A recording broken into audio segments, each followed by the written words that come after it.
Hello, it's day one of the LAMC in New York City at the New Yorker, the Latin Alternative Music Conference. I'm Catalina Maria Johnson. On behalf of Beat Latino and Gozamos, I'm here with one of my favorite artists and one of many people's favorite artists, Chicago and otherwise, Carla Morrison. Bienvenida. Gracias por estar aquí and thanks for giving us some of your time. No, thank you. So tell me a little bit, like dispel some wiki myths or just kind of like tell me a little bit about growing up between Baja and Arizona, I believe, and kind of what parts of each of that has kind of played into your music as you've developed it. Well, I'm from Tecate, Baja California, and I was born and raised there, and then I moved when I was 17 to Arizona, and I lived there for 6 years, and that played a big part in my music since being in Tecate, which is Mexico, I being in the border, you get to know all this music from the Beatles, the Beach Boys, really California style, Sublime, Bob Marley, and then you get to know all ranchera, which is Ramon Ayala, Lola Beltran, Juan Gabriel. And then I go to Arizona, and then I start listening to all this Tex-Mex stuff, and then all this 80s stuff, which is Depeche Mode, Morrissey. And then being in Arizona made me feel so melancholic about going back home that brought my Mexican out of me, like all the mariachi and all the pain that Mexico goes through, So I think that plays a big part in my music, and it made it what it is now, all that like missing home, all that appreciating what you have until you're far away from it, And I think that has played a big part in my music. Right, and it seems to me also that people who grow up in the border areas, they always sort of have a foot on both sides, and they can always like see things two ways, right? Yes. And that's sort of good and bad. Yes, it can be really good because you always have the other option, But then when you go, Ahora soy gringa. Ahora soy mexicana.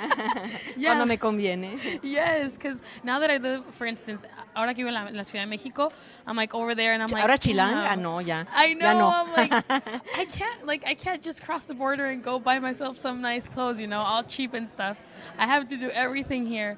But then I go to Tecate and I'm like, damn, I don't have all this other stuff, la comida and all that stuff. So it can change, but I think it's a blessing, and I think it's amazing to have that, like to live in being born and raised in a border is really good because it opens up your mind and you can socialize with various different people from the world, and it has you like a step, como un paso adelante que mucha gente, porque you can socialize, you can understand various different cultures, and I think that's really good. I think that prepares you for the real thing. Wow.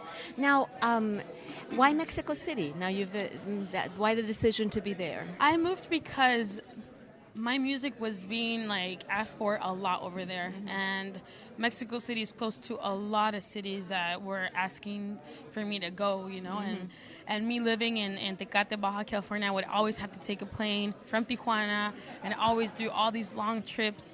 So Mexico is the best deal right now. And besides that, I think I felt kind of como incomprendida. I felt like I wasn't being understood in Tecate. Interesting. Because my music was going elsewhere, and people weren't really understanding. I would be like, oh my God, I made a new song, and everybody was like, okay, I'm gonna go take my kids to school, and it's like, there's no artist here. I mean, there is, but not a lot of musicians that compose and produce and play and do their own music. So I love my hometown, but for a moment it felt a little bit small to me. So I thought, I don't want to go to TJ. I want to really go to the big thing and see what's up, One of the biggest cities in the world. I think maybe the largest. So I decided to go to Mexico City, and October 1st is going to be my second year now. Wow. And I've been feeling really good over there. I love it. I feel like it went to the right place. And is it changing your music, do you think? Actually, it hasn't. I thought, I was scared. I was like, what if I start making songs about something else? It's going to be weird. But no, I've been making music, and I think it has opened my mind and my heart to different directions that I didn't know from myself.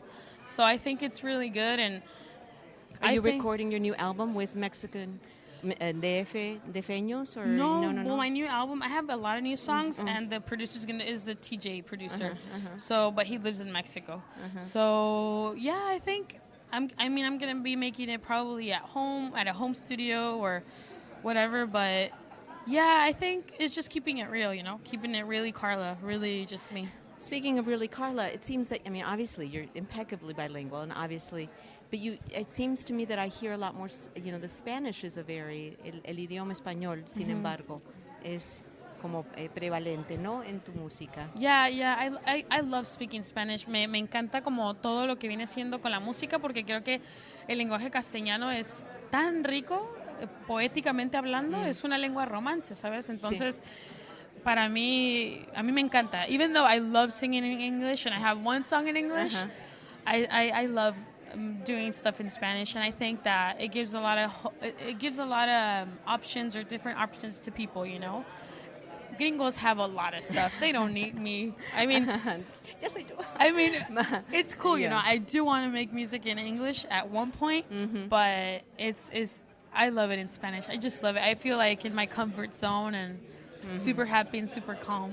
One last question. When you compose, do you work with, because I love your melodies, but I love your words too. Do you start with, does the melody come first and then the words, or is it the word, or is it, I'm just curious. Sometimes both. Sometimes the lyrics before, sometimes the music before, and then I start, stuff like songs or lyrics start coming up, but it kind of varies, but usually it's both at the same time. Usually, and it comes really quick. It's like in 5 minutes it's there. It's really weird. So I just wait for it to come to me, because I can make a song let's say January, and then not make any no songs until March. And I'm like, oh wow, but then it just comes out like in 10 minutes. It's como boom, it's right there. The muses te visitan, las musas. Just going, hey, what's up? And they just leave. Well, when will we get to hear something new again? Well, hopefully next year. I don't know when exactly. When the musas come again? Yeah, when the musas come. I have a lot of new songs. I don't know when would I record or when would it be released. Sometimes I feel like I want to take a break, but I'm a workaholic. I can't take breaks, so I don't know. For now, I'm working on my production company, which is Pan Dulce Productions, which is helping new indie artists to come out and using the fame that people have given me to have other artists to get to have their music known too. So it's called Pan Dulce Productions. We have 4 bands we're helping executively. Say that name again? Pan Dulce Productions. Yeah. Oh, wonderful. And then every Wednesday, I recommend a new indie band to my fans. Oh, wow. So, yeah. Ay, muchas gracias, Carla. What a great help. Yeah, so that Latin, community can come up and, everybody can get to know more indie music. I think that's the way to go now. Muchísimas gracias por tu tiempo. And that's wonderful. That's a wonderful project, and I'm glad we get to share that too. I'm sure there's a lot of musicians that will be delighted to maybe catch your ear. Yes. Gracias, and have a wonderful LAMC, Carla. No, you guys too.